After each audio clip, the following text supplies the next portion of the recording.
Graça e paz, uma ótima noite para você que acompanha a nossa programação. Seja muito bem-vindo a mais uma edição do Vejam Só.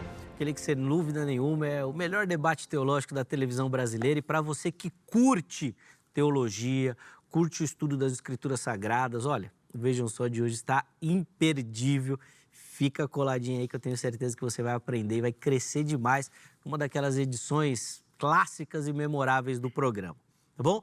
Antes de apresentar os nossos convidados de hoje, só reforçar para você aqui, ó, meu perfil lá no Instagram, @zeca_pereira. Mais uma plataforma para a gente poder interagir, conversar, repercutir tudo aquilo que acontece no Vejam Só. Chega por lá, vai ser um privilégio poder conversar com você também, tá bom? Deixa eu apresentar aqui os nossos convidados, eles que vão nos ajudar na nossa caminhada rumo ao conhecimento, na nossa caminhada bíblica de hoje. É com muita alegria que nós recebemos novamente aqui nos nossos estúdios o pastor Éder Moreira, ele que é ministro da Igreja da Catedral Assembleia de Deus em Igarapava, interior de São Paulo. Graça e paz, meu irmão, seja muito bem-vindo. Privilégio recebê-lo aqui novamente, encontrá-lo bem, com saúde. Uma ótima noite, meu irmão. Muito obrigado, Zeca, ao pastor Walter. Uma alegria poder sempre retornar a essa programação e quero aqui já desejar a todos que nos assistem um bom debate e que nós possamos, de alguma maneira, contribuir e edificar aqueles que nos assistem. Sem dúvida, e será um momento de edificação. Obrigado pelo carinho sempre, meu irmão. Sempre que passa aqui por São Paulo, avisa e a gente prontamente tenta organizar essas conversas, porque é sempre muito bom ouvi-lo também, Prazer pastor. sempre meu. Antes da gente chegar nas polêmicas bíblicas, vou pedir as informações da igreja, por favor. Bom, nós estamos ali na cidade de Igarapava, uma pequena cidade do interior paulista, cidade abençoada. Nossa igreja está situada na rua Saldanha Marinho, 1199. E os nossos cultos, Zeca, todas as terças, quintas e aos domingos, terça e quinta às 19h30, aos domingos, escola dominical pela manhã às 9 horas e à noite às 19 horas, culto de celebração ao Senhor. Quantos mil habitantes tem Igarapava? Segundo o último censo, é 26 mil habitantes. É grande até. Meu pai comparado com São Paulo, né? Não, tá bom, desculpa. A comparação que eu ia fazer, meu pai é pastor no interior de São Paulo, perto de São José do Rio Preto, em Mendonça. 6 mil habitantes. Poxa vida. Bem pequenininha. Esses dias ele me ligou e falou, filho, o pessoal começou a contar uma história aqui na cidade, que onde eu vou o pessoal sabe que eu tô lá, né? Ô, pastor, te vi em tal lugar. Ele ficou intrigado com essa história e perguntou, mas gente, como é que vocês sabem? Falou, é porque o seu é o único carro preto da marca tal que tem na cidade. Então só tem o carro dele. Onde ele vai, todo mundo sabe, o pastor lá, o pastor Valdemar passando. São coisas típicas do interior, né? Cidades pequenas. Aqui em São Paulo, o carro que eu tenho, eu saio na rua e encontro 40 mil em um dia só, né? Na cidade só tem um carro. Eu falei, cuidado, viu? Que o pessoal vai ver tudo de onde você vai agora. O pastor. Obrigado, Éder, pelo carinho. Viu? Privilégio. Ó, os contatos que o Éder disponibilizou já apareceram aí para você. Nós vamos deixar salvo no nosso perfil oficial do Instagram.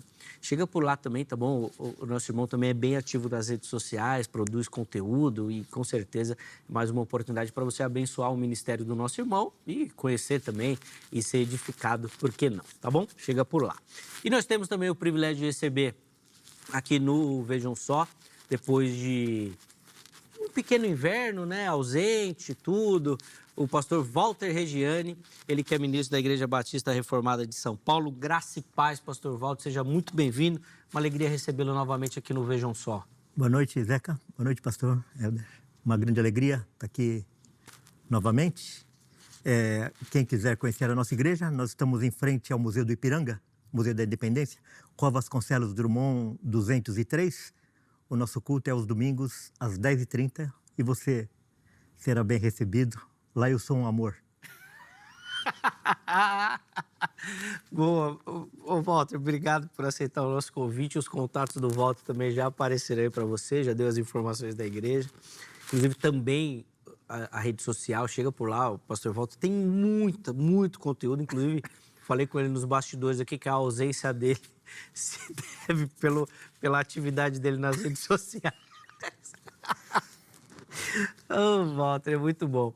E fica o convite aí para você conhecer esse lado amoroso do pastor Walter lá na igreja. Obrigado, meu irmão, pelo carinho, privilégio. Bom, vamos lá começar a nossa conversa. Hoje nós vamos olhar para o texto bíblico e entender como é que ele responde à nossa pergunta. A graça que a Bíblia fala é uma graça que possibilita ou uma graça que efetiva a salvação? Que a Bíblia nos fala.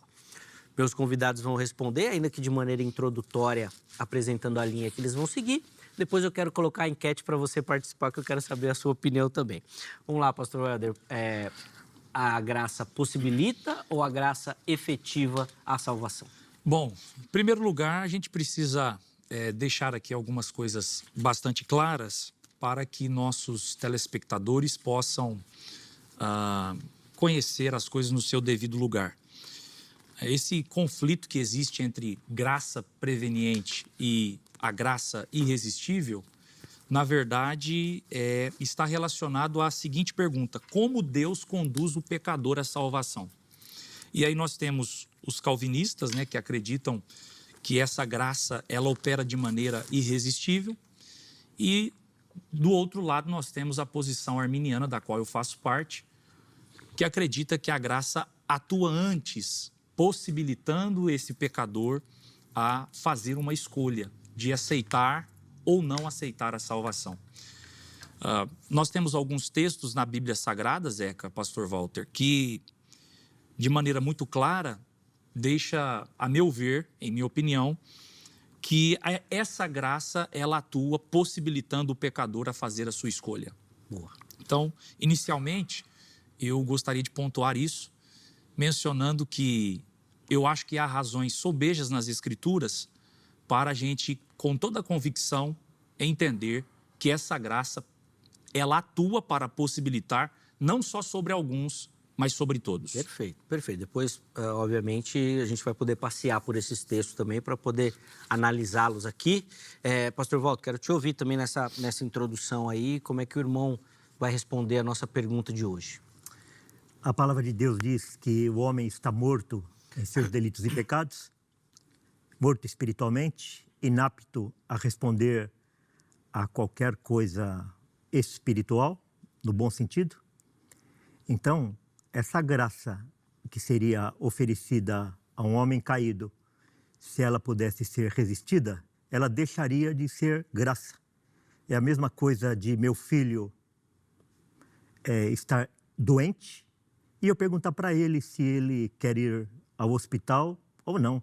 Eu não pergunto, eu simplesmente levo. Então, um Deus que daria graça para um homem morto em seus delitos e pecados, para um homem que é inimigo de Deus, inimigo de Cristo, inimigo do Evangelho, e deixar por esse inimigo resolver se ele recebe ou não o Evangelho, isso não seria graça. E é sempre bom nós lembrarmos de que a nossa salvação, ela foi efetivada na cruz, quando Cristo morreu. Nós somos salvos ali. Quando nós somos chamados ao Evangelho, é só um comunicado ao nosso coração de que nós fomos salvos lá na cruz por Cristo. Então, essa graça resistível, ela não é graça, ela pode ser qualquer coisa, menos graça. Bom, tá aí também a perspectiva que o pastor Walter vai caminhar, né? E você viu aí que nós estamos falando de duas perspectivas bem distintas. E a gente vai poder aprofundar aqui durante a nossa conversa. Antes de voltar a palavra ao pastor Helder, deixa eu só abrir a enquete para você participar. @programa Vejam Só, entra lá, vote. Quero saber a sua opinião e como é que você responde a nossa pergunta de hoje. Vamos colocar na tela aí a pergunta que a produção deixou lá para você. Tá aí, ó. A graça convida ou salva, tá?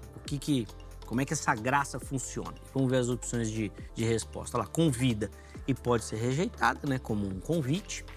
A segunda opção, ela salva eficazmente. E a terceira opção é o famoso não sei. Então vai lá, vote, participe. Quero saber a linha e a perspectiva que você defende também, tá bom? Inclusive, já aproveitando todas as redes sociais do Vejam Só aqui para você poder interagir com o programa também, tá bom?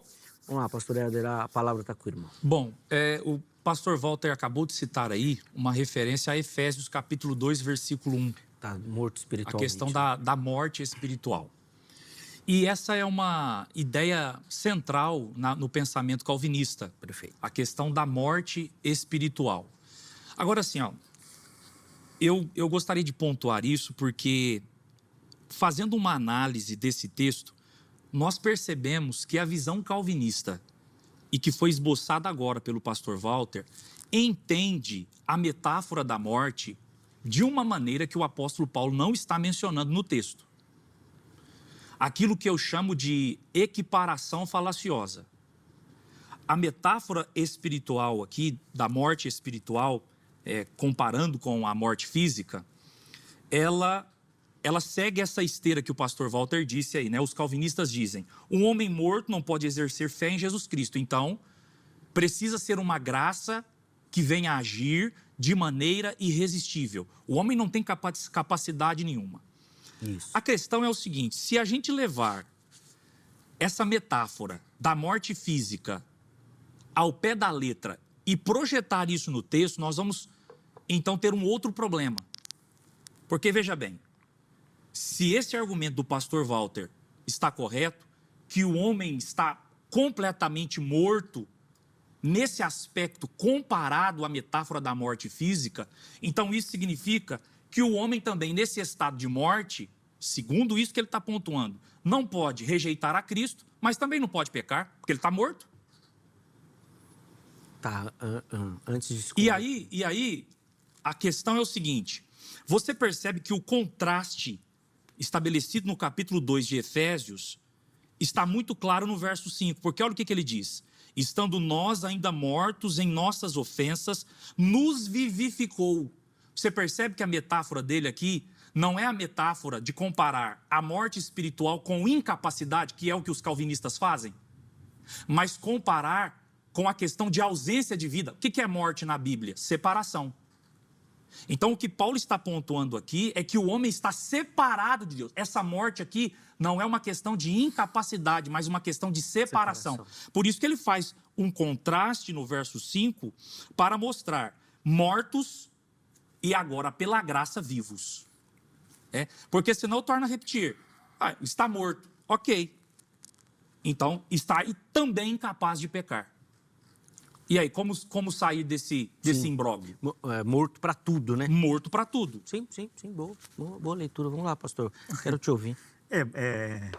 Negar a depravação total, negar que com a queda o homem ficou inabilitado para qualquer coisa, é superar até a própria confissão de fé arminiana, a própria confissão de fé da Assembleia de Deus, os próprios remonstrantes. Nem os remonstrantes negaram a depravação total, mas negar a depravação total.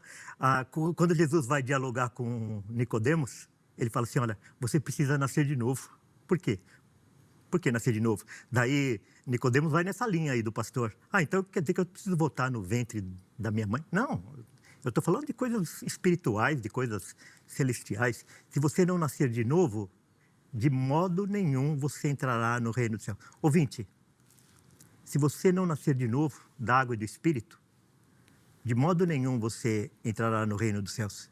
Eu sei que essa participação humana na salvação, essa sinergia, é um discurso muito bom aos olhos humanos, mas isso leva à condenação eterna, porque a salvação é uma obra exclusiva de Cristo na cruz do Calvário, e depois aplicada nos nossos corações pelo Espírito Santo. Voltando Efésios 2:1, ele vos vivificou, quer dizer, ele nos deu nova vida. Como ele daria nova vida se nós já estávamos vivos? Ou se nós estávamos ali meio morto, meio vivo? Não tem isso, nós estávamos mortos e ele nos deu nova vida. Estando vós mortos, se você pegar lá no original, você vai ver que é necros. É comparado a uma pessoa que está ali no necrotério, deitada no mármore, sem nada, dependente completamente de terceiros que leva ele para um lado, para o outro, que o veste, que o prepara para o sepultamento, gelado. Essa é a situação que Paulo compara aqui. Nos quais andastes outrora, quer dizer, todos nós nascemos mortos espiritualmente, segundo o curso desse mundo, entre os quais também todos nós andamos no passado. Quer dizer, todos nós nascemos mortos em nossos delitos e pecados, nas inclinações da carne, fazendo a vontade da carne e dos pensamentos. E éramos, por natureza, filhos da ira, como também os demais. Em Colossenses 2,13, ele vai dizer a mesma coisa. E a vós outros, que estáveis mortos pelas vossas transgressões e pela incircuncisão da vossa carne, vos deu vida juntamente com ele, perdoando todos os vossos delitos. Colossenses 2,13. Então, você percebe aqui que essa metáfora da morte espiritual, ela é, de fato, uma morte espiritual. Nós estamos mortos, nós estamos inabilitados. Nós dependemos totalmente de Deus para nos salvar, porque nós não temos essa capacidade e nós nem queremos ir a Deus. Pastor, por favor, para concluir. Gostaria de fazer uma pergunta, pastor Helder. É o seguinte, se a eficácia da morte de Cristo, se o sucesso da morte de Cristo em favor do pecador depende da resposta humana, se em última análise é o homem que irá definir se a morte de Cristo realmente foi eficaz ou não. Boa. Entendeu? Tranquilo? Perfeito. Então vamos lá. Bom, vamos lá. Primeiro eu quero pontuar aqui, pastor Walter, que o senhor acabou de usar a falácia do espantalho, que é tentar colocar na boca do interlocutor aquilo que ele não disse. E eu não neguei em nenhum momento, pastor Walter, Zeca, a depravação total. O que eu neguei é a interpretação calvinista que enxerga na metáfora da morte a questão da incapacidade, quando, na verdade, Paulo está enfatizando a questão da separação. Outra coisa, se você ler o verso 2, que foi citado pelo próprio pastor Walter, a gente vai perceber algo aqui que é muito interessante. Olha, ele diz que o morto está completamente incapaz. Mas morto anda? O texto diz em que no outro tempo andastes. Morto anda. O texto continua, segundo o curso deste mundo. Morto consegue seguir? O texto continua ainda no verso 3, entre os quais todos nós também antes andávamos nos desejos da nossa carne, morto com vontade.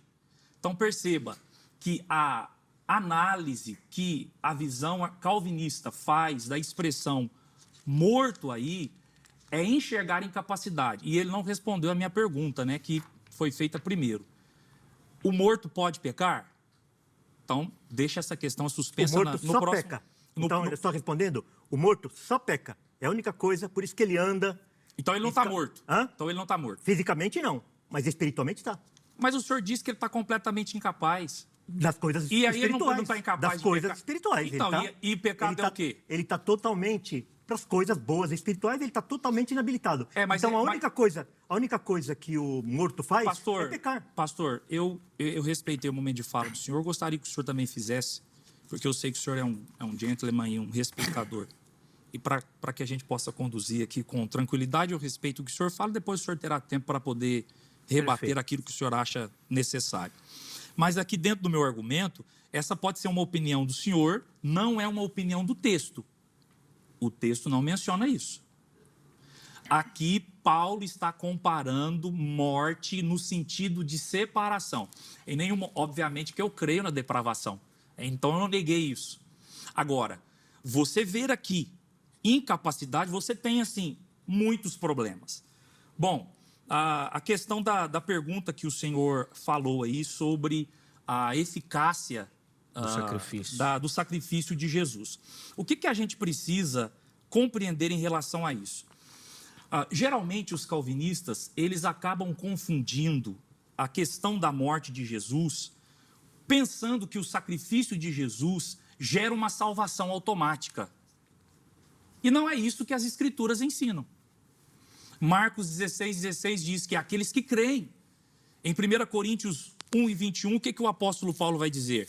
Olha o que ele diz, o que ele menciona aqui nesse texto, que eu acho que é importante a gente basear os nossos argumentos nas Escrituras. O 21 diz assim, visto como na sabedoria de Deus o mundo não conheceu a Deus pela sua sabedoria, aprove a Deus salvar os crentes pela loucura da pregação. Você percebe aí a questão do aspecto da fé, do crer. Então perceba que a morte de Jesus, ela não é uma coisa automática. Morreu na cruz, vai estar um determinado grupo salvo de maneira automática, a despeito do que eles fizerem. Não é isso que as Escrituras ensinam. A gente não pode confundir, pastor Walter, em relação à morte expiatória de Cristo, duas coisas. Primeiro, a ação do que foi feita no Calvário e o resultado disso que ela gera. Então, a gente não pode confundir. É a questão do propósito, da extensão e da aplicação da obra expiatória de Cristo, que são claras nas Escrituras. Vamos lá, Walter. O pastor confunde morte física com morte espiritual. E nós estamos falando de morte espiritual, não estamos falando de morte física. Adão morreu quando ele pecou, mas Deus continuou falando com ele fisicamente, ele continuou ouvindo, ele continuou cuidando do jardim, ele teve filho e tal. Então, confundir morte física e morte espiritual é um erro básico aí de interpretação das Escrituras.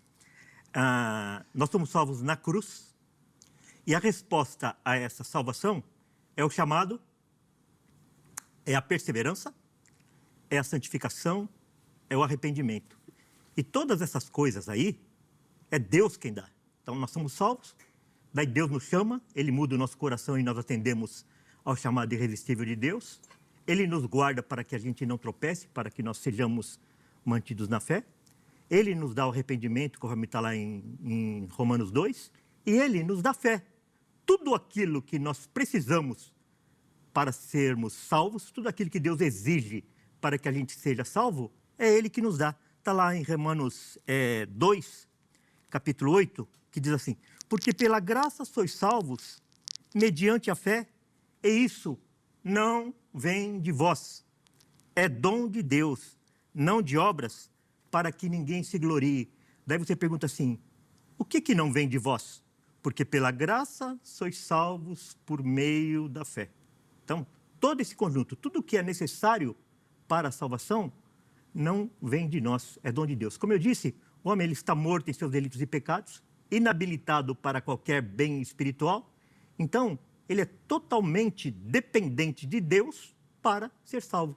Ele recebe a vida, ele recebendo a vida, ele vai responder com fé, com arrependimento, e aqueles que foram verdadeiramente chamados ao Evangelho, eles serão cuidados por Deus e eles irão perseverar até o fim, até o dia da glorificação.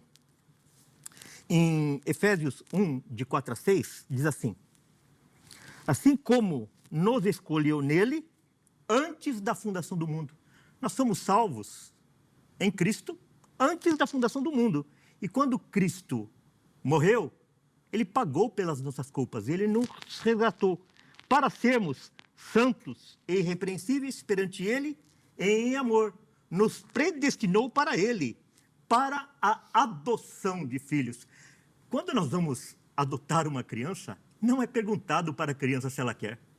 Quando nós vamos adotar um bebê, não se pergunta para o bebê se ele quer ser adotado ou não. Isso é um ato unilateral de quem adota. Então, nós imaginarmos que para Deus nos adotar como filhos, Ele iria perguntar para nós se nós queríamos ou não, isso é um absurdo muito grande. Porque, na realidade, o que existe por detrás de todo esse discurso é uma inimizade contra Cristo e contra a cruz. Cristo morreu, mas aquilo só vai valer se o homem referendar, se o homem carimbar aquilo lá. Isso é uma grande heresia.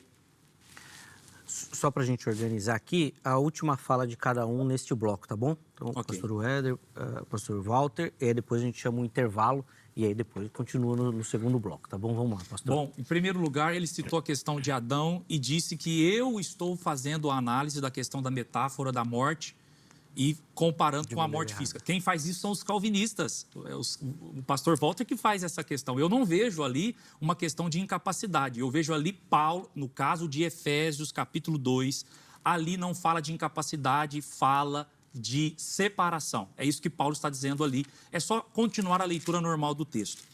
O pastor pontuou, inclusive, é um desafio, porque ele citou Adão, né? Adão está morto espiritualmente, mas ele ainda consegue ouvir a voz de Deus, né? E consegue responder à voz de Deus.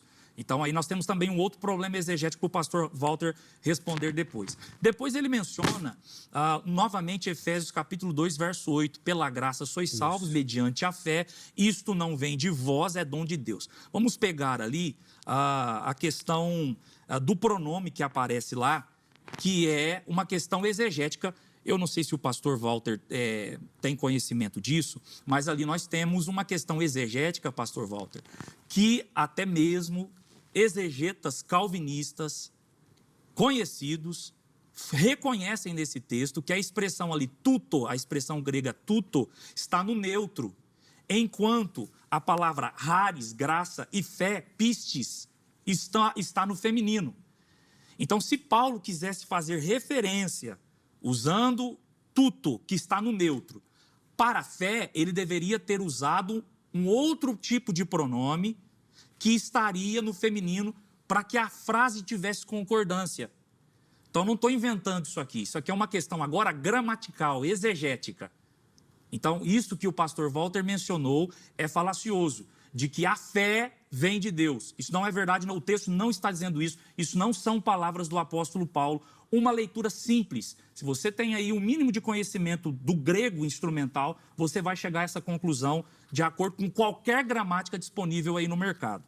Agora, o pastor mencionou aí algo interessante, né? O que a Bíblia diz lá em João? Olha o que a Bíblia diz no Evangelho de João.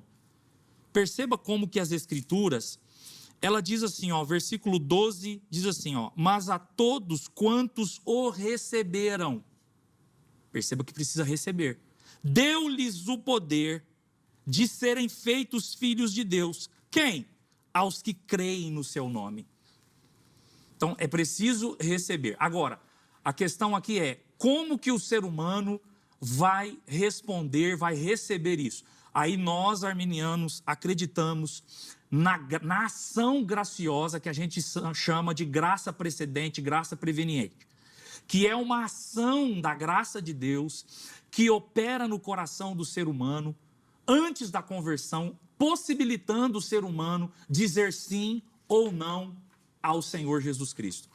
É importante frisar aqui que isso em nada interfere no poder de Deus, nem na soberania divina. Que é um outro ponto também que eu gostaria de deixar aqui uma pergunta suspensa, não só para o pastor Walter, mas para todos que nos assistem, e também isso inclui, obviamente, os calvinistas. Para concluir também. Que diz respeito ao seguinte: você percebeu como que, infelizmente, a soberania de Deus, na perspectiva calvinista, ela se sobressai mais do que os outros atributos? Isso também é um equívoco gravíssimo. Vamos lá, Walter, por favor, para a gente poder chamar o nosso intervalo. Essa graça preveniente, nós precisamos pontuar aqui que é uma doutrina inexistente nas Escrituras. Na realidade, ela foi criada no Concílio de Trento, no Concílio da Contra-Reforma. É uma doutrina católica romana, que os remonstrantes copiaram do Concílio de Trento, do Concílio da Contra-Reforma. Isso não tem nas Escrituras. Você só vai encontrar isso no Concílio de Trento e depois na doutrina remonstrante arminiana, lá na seção 6 do Concílio de Trento. Concílio de Trento, seção 6, no capítulo 5, 797. Declara ainda o Santo Concílio: o início da justificação dos adultos deve brotar da graça preveniente de Deus. Então, essa doutrina, ela não tem nas Escrituras, não tem na Bíblia. Eu não vou nem pedir o versículo para o pastor, porque não existe esse versículo. Seria uma desonestidade minha pedir uma coisa para ele que eu sei que não existe. E os remonstrantes, eles copiaram. Então, nós precisamos lembrar que a doutrina arminiana, toda baseada nessa graça preveniente, é uma doutrina não protestante, é uma doutrina católica romana. Você que se diz arminiano, você precisa estudar um pouco. Você precisa deixar de lado a emoção, o passionalismo, e você estudar um pouquinho da história, um pouquinho sobre o Concílio de Trento, sobre o Sínodo de Dort, e você vai ver que a acusação lá contra os remonstrantes é que eles queriam levar a Igreja Reformada de volta para o catolicismo romano. Inclusive, na oração 5 das obras de Armínio, lá no volume 1º, você vai ver que ele faz um discurso lá justamente com essa intenção, com a intenção de levar a igreja reformada, a igreja protestante, de volta para o colo do Papa. Isso é muito grave. Então, não adianta nada nós ficarmos falando contra o catolicismo romano, etc., tal, e os arminianos, eles professam a mesma soteriologia. Daí fala assim, mas arminiano não tem Maria, arminiano não tem escultura, não tem... Mas isso é irrelevante. Quando você coloca qualquer sinergia na salvação, você está dividindo a glória de Deus. Não importa se isso é 50% ou se é 10%. Você está, de uma certa forma, falando mal. Você está dizendo que Cristo morreu, mas, na realidade, aquilo que ele fez não vale se o homem não responder. Sobre João 1, que o pastor leu aí, o versículo 11, é que eles não continuam a leitura, né? Veio para o que era seu e os seus não receberam. Receber é diferente de aceitar. 2 verbos. Mas a todos quanto receberam, deu-lhes o poder de serem feitos filhos de Deus, a saber, aos que creem no seu nome. Versículo seguinte.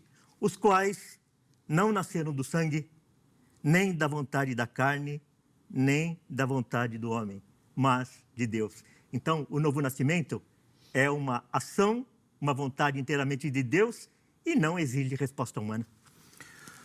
Boa. Vamos para o intervalo. Na sequência, a gente volta já com a palavra com o pastor Helder também para poder complementar, trazer as observações deles, os comentários também. Então, fica ligadinho aí que é uma pausa rápida. A gente já retoma a nossa conversa. Antes do break, vou deixar aqui para você o telefone da Grade, Academia Teológica da Graça de Deus. Quer estudar teologia? Quer se aprofundar no conhecimento das Escrituras? Quer se preparar para responder esse chamado ministerial que Deus tem na sua vida? A nossa indicação para você é a Grade. Código 11 3115-0819. 3115-0819. A Grade parceira aqui do Vejam Só. São mais de 25 anos caminhando juntos aí, tá bom? Por isso a gente indica para você. Além disso, redes sociais da HIT.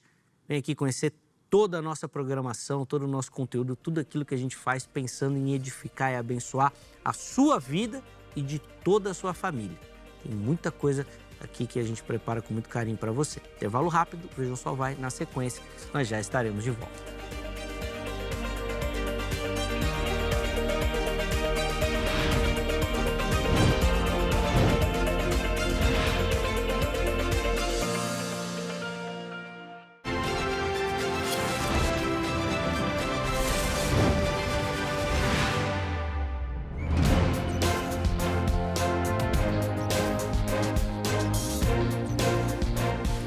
Muito bom, já estamos de volta com o Vejam Só, intervalo rapidinho na nossa conversa.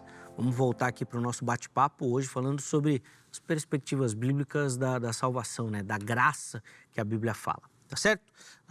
Pastor Helder, a palavra está com o irmão para iniciar o nosso bloco aqui. Fique à vontade, por favor.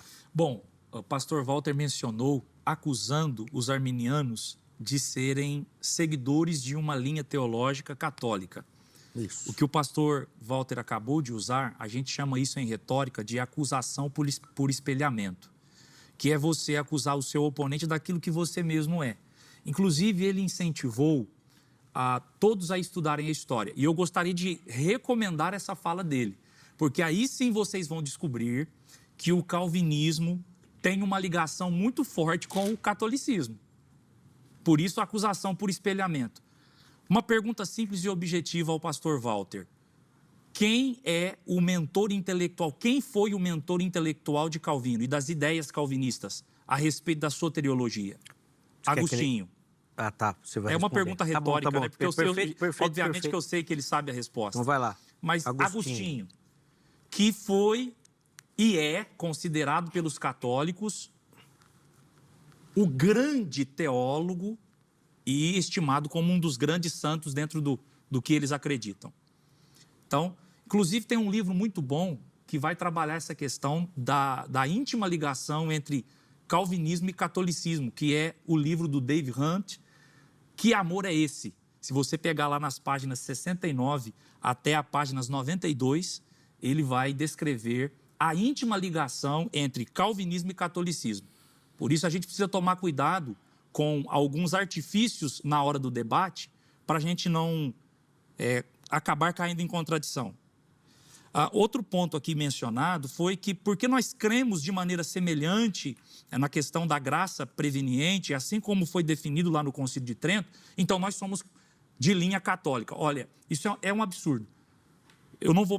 Novamente uma pergunta retórica. Pastor Walter, o senhor acredita na Trindade? Obviamente que eu sei a resposta, porque ele é reformado e a resposta é sim.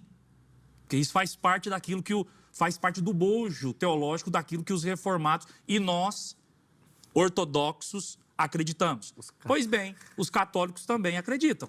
Então, e nem por isso o senhor é católico. Então, você está vendo que o argumento, ele é frágil. Agora, ele disse, não, a graça preveniente é uma invenção teológica e tal. Se a gente partir desse pressuposto, isso não é verdade, mas se a gente partir desse pressuposto, existem muitas coisas que os reformados acreditam e que são nomenclaturas criadas para questões que envolvem a palavra de Deus. Agora, existe um texto que, a meu ver, representa muito bem aquilo que é a graça preveniente, que é João capítulo 12 e o versículo de número 32. E eu, quando for levantado da terra, todos atrairei a mim. Aqui eu vejo o Senhor Jesus Cristo mencionando que há uma ação. Quando ele foi levantado através da sua morte expiatória, através do sacrifício na cruz do Calvário, a graça de Deus, ela opera em todos os seres humanos, possibilitando eles a aceitar ou não a salvação. O convite da salvação. O convite da salvação. O texto vai dizer atrair e não forçar. Vamos lá, Walter, quero te ouvir também. Bem, eu não preciso do papismo para acreditar em Trindade, para acreditar na depravação total. Isso aí é bíblico. Agora, eu preciso do Concílio de Trento e eu preciso do Papa, do papismo, para acreditar em graça preveniente, no livre-arbítrio, na expiação universal, na graça irresistível, na perda de salvação. Todas as bandeiras levantadas por Armínio e pelos remonstrantes e pelos arminianos hoje, elas estão na seção 6 do Concílio de Trento. Agostinho é interessante porque quando a gente vai estudar de fato a história da igreja, nós vamos observar que a Reforma Protestante foi Agostinho contra Agostinho.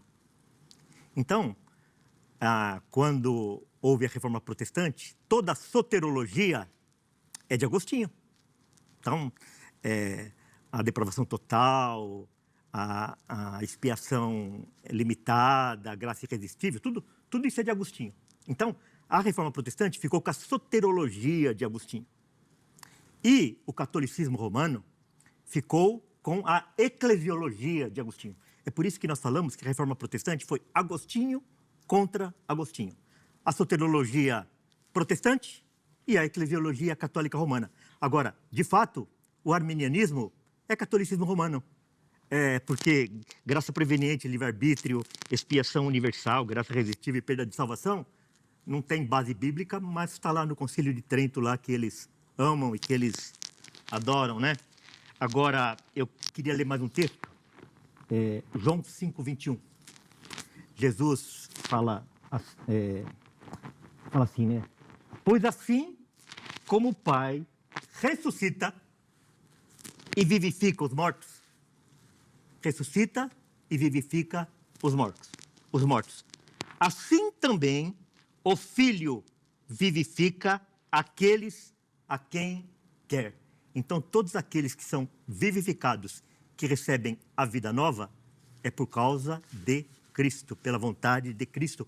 O homem não tem participação nenhuma. Eu gostaria também de ler em Romanos capítulo 9, que fala assim, logo, ele tem, versículo 18, logo, tem ele misericórdia de quem quer e também endurece a quem lhe apraz. No versículo 15, diz assim, terei misericórdia de quem me aprouver ter misericórdia e compadecer-me-ei de quem me aprouver ter compaixão. Então, todos os textos que falam a respeito da salvação são textos incondicionais. O homem está morto em seus delitos e pecados, ele é inimigo de Deus, ele não quer. Então, para que ele seja salvo, Deus precisa arrancar o coração de pedra, colocar um coração de carne, dar vida nova para esse homem, e esse homem irá responder. Eu queria fazer uma pergunta para o pastor sobre a graça preveniente. Quando é que o homem recebe a graça preveniente? Quem recebe a graça preveniente? E como que essa graça preveniente ela ocorre naqueles que nascem e morrem sem nunca terem ouvido falar de Cristo? Ficou clara a pergunta, pastor? Claro. Então vamos lá, então, Claro por favor. como cristal. Bom, novamente, pastor Walter usou um recurso de retórica chamado de duplo padrão, que é quando você estabelece uma regra que vale para você, mas para o seu oponente não. Olha o que ele disse. Ele disse que, quando eu cito Agostinho, a reforma abraçou só o aspecto soteriológico, mas o aspecto eclesiológico não. Mas essa regra só vale para eles, porque aí, relacionado aos arminianos, essa mesma regra não vale. Então, perceba que aí já tem uma contradição. Agora, ele menciona também algo que eu acho interessante, né? Essa pergunta aí que ele me faz, vamos aqui pontuar ela. Em primeiro lugar, a graça preveniente atua sobre quem? Jesus mesmo disse, eu vou atrair todos. Então, ela atua sobre todos. A graça atua sobre aqueles que morrem sem responder satisfatoriamente a esse apelo da salvação? Sim, a graça atua. Vale lembrar que a graça preveniente, ou precedente, como alguns preferem chamar, ela significa uma ação divina antes da conversão que possibilita o pecador para que ele responda sim ou não para esse convite da salvação. Uma vez que Deus, em seus atributos, não pode ter um atributo que sobressai ao outro. Porque o grande conflito está justamente aí, no fato de que os calvinistas, por darem muita ênfase à soberania e à onipotência de Deus, vai dizer, não, o homem não pode rejeitar de maneira nenhuma, porque Deus é Deus, porque Deus é soberano. Mas aprove a Deus, em sua soberania e em sua onipotência, oferecer graciosamente essa salvação ao homem, oferecer essa graça precedente ao homem, capacitando para que ele escolha sim ou não, uma vez que Deus não é violentador das vontades humanas. Então, isso precisa ficar bastante claro. Então, obviamente, que Deus concede ao pecador, e isso está muito claro nas Escrituras, né? O que Estevão vai dizer lá no sermão de Atos capítulo 7? Vocês sempre resistem ao Espírito Santo. Ora, se essa oferta de salvação não pode ser rejeitada, então como que a gente explica esse texto? Se em algum momento o ser humano não pode rejeitar isso, então Deus, na verdade, ele é um violentador. E aqui eu torno a repetir, né, há uns debates que eu participei aqui há alguns anos atrás, eu até citei essa frase que causou algum choque, né? R.C. Sproul, num dos seus livros, chegou a mencionar o santo estupro da alma. Olha que coisa absurda isso.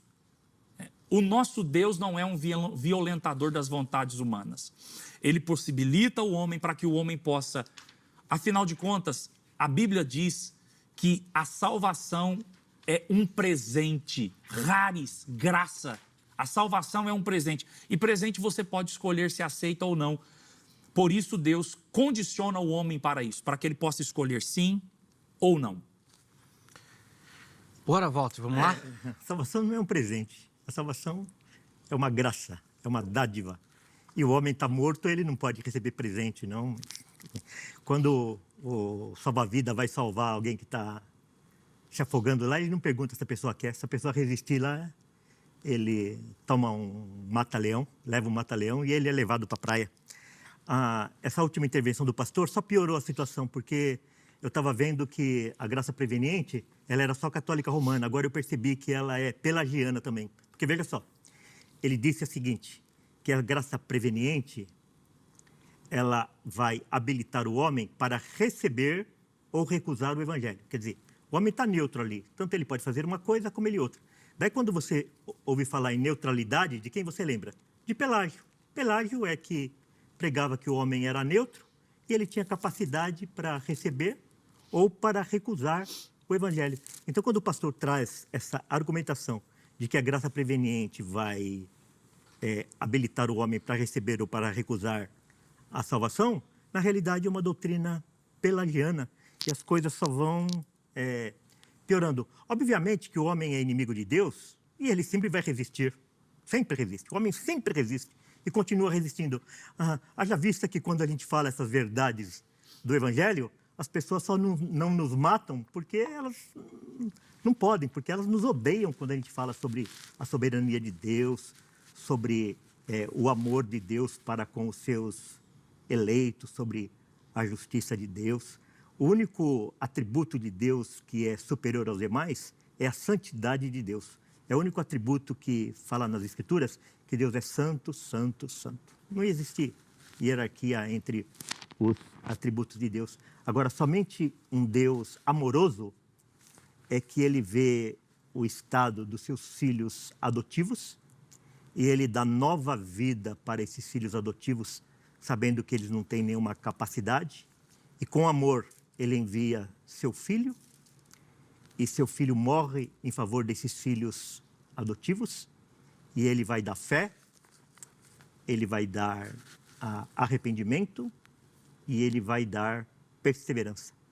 Porque todas as coisas necessárias à salvação vêm de Deus, porque é Ele que opera em nós tanto querer como realizar segundo a sua boa vontade. Eu gostaria de voltar a pergunta para o pastor, que para mim ainda não ficou muito claro, e como que essa graça preveniente vai funcionar sobre aqueles que nasceram, morrem, sem nunca terem ouvido falar de Cristo? Como que essa graça preveniente ela atua se a pessoa nunca ouviu falar de Cristo em toda a sua vida? E nós sabemos que depois da morte não tem ocasião para a salvação. Boa. Só para orientar os participantes, nós vamos ter tempo para mais 2 falas, tá? Nessas 2 falas já inclusa considerações finais, agradecimentos e tudo mais, tá bom? Mais uma. Essa e mais uma, certo? Só para vocês se organizarem aí, então. Essa é a penúltima. Dele e minha. Dele e depois a última dos dois também. Vamos lá. Pastor Walter, eu não quero ser injusto com o irmão. Deixa eu só fazer uma pergunta aqui, é muito sincera, não é capciosa. O senhor disse que a santidade de Deus ela é mais do que os outros atributos, é isso que o senhor quis dizer mesmo? É o único atributo de Deus que está ressaltado nas Escrituras. Não, mas veja... O único atributo que é ressaltado nas Escrituras é a única vez que a Escritura fala, ele é santo, isso santo, que eu ia falar, santo. Não. Isso... O senhor está citando o texto de Isaías 6, onde e Apocalipse também. Os serafins cantam santo, santo, santo 3 vezes. A expressão, a repetição hebraica revela intensidade. Isso seria santíssimo. Exatamente. A repetição no hebraico nesse caminho que revela intensidade. Eu posso citar aqui semelhantemente quando aparece lá nos Salmos, né? Esperei com paciência. A palavra paciente não aparece lá. Você tem, na verdade, o verbo esperar 2 vezes, duplicado. Isso. Esperei e esperei, porque é a ideia de intensidade. Esperei muito. Então, o caso... Porque isso é muito importante. Nenhum atributo divino se sobressai ao outro. Os atributos de Deus são iguais. Deus não é mais justo do que e menos amoroso, é mais soberano e menos amor. Não, os atributos divinos são iguais. E esse é um ponto assim que se torna inclusive até um calcanhar de Aquiles para os calvinistas, porque a soberania de Deus muitas vezes e a onipotência divina muitas vezes acaba sobrepujando a justiça, o amor divino, porque só o fato de Deus amar só os eleitos, e o resto eu não amo não. Só aí você já tropeça na justiça divina, né? E aí você tem um grave problema. Mas, voltando à questão aí, nós acreditamos que esse problema que o senhor aponta aí para a graça preveniente não é só um problema para a graça preveniente, é um problema para todos, né? Para todos os segmentos, inclusive para os calvinistas. É um problema para os calvinistas também. Porque como que o evangelho não foi pregado? O que acontece? A graça não foi revelada? Eu, particularmente, acredito no que Paulo disse, que há uma revelação por intermédio da natureza. Deus se deixa conhecer. Ok? Então, esse é o ponto. Agora, pastor Walter, em Gálatas 5:4, o texto vai dizer assim, ó, separados estáis de Cristo, vós os que vos justificais pela lei, da graça tendes caído. Eles estavam na graça anteriormente ou não? Quase que eu saí em defesa aqui. Você viu que eu ia falar, eu me segurou. A produção, ia ser 2 contra 1. A produção falou, fica na sua. Me segurei aqui, ó. Bom, vai. Todas essas esses aparentes textos aí que falam sobre cair da graça, na realidade está falando a respeito de um testemunho exterior, que a pessoa dizia que ela estava na graça, que ela estava na fé, e depois ela nega aquilo. Isso é confirmado lá em João, que vai dizer que eles se foram porque não eram dos nossos, porque se eles fossem dos nossos, eles teriam permanecido. Essa questão, você percebe, né, que por trás todo esse discurso aí, o que tem por detrás? Cristo morreu, Cristo pagou pelos nossos pecados, mas Ele não pagou. Ele nos resgatou, mas não resgatou. Vai depender o quê? De uma resposta humana.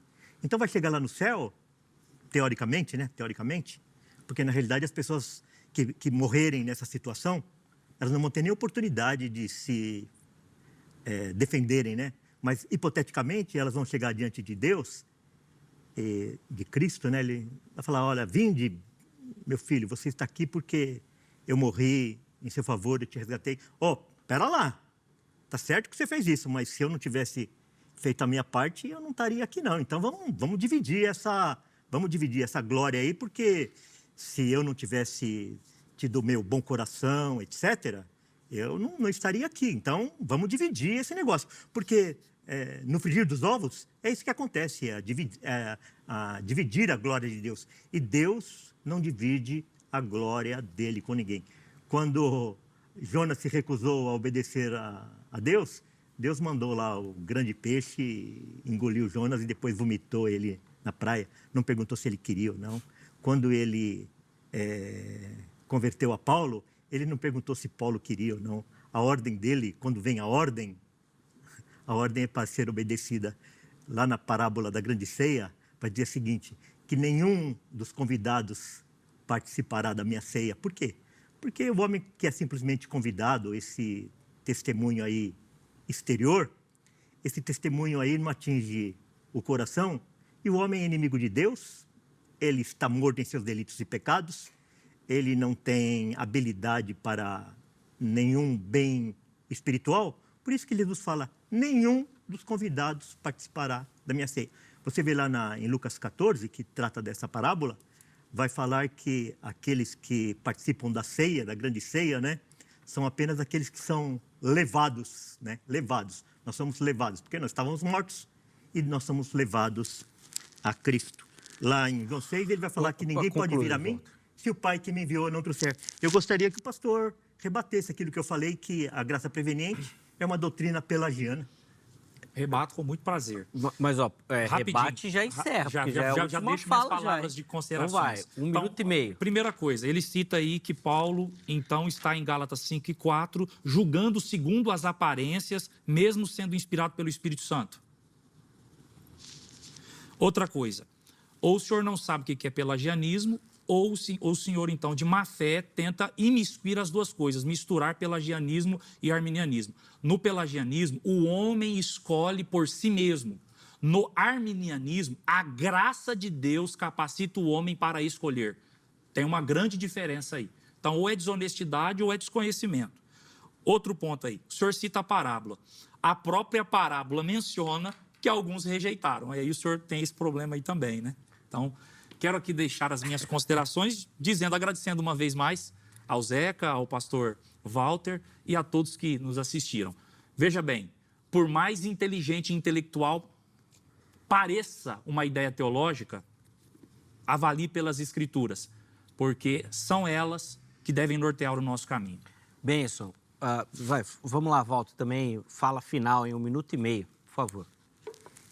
João 6:38, eu vou falar uma fala de Jesus irrefutável, para você ficar com todo esse discurso remonstrante, arminiano, pelagiano.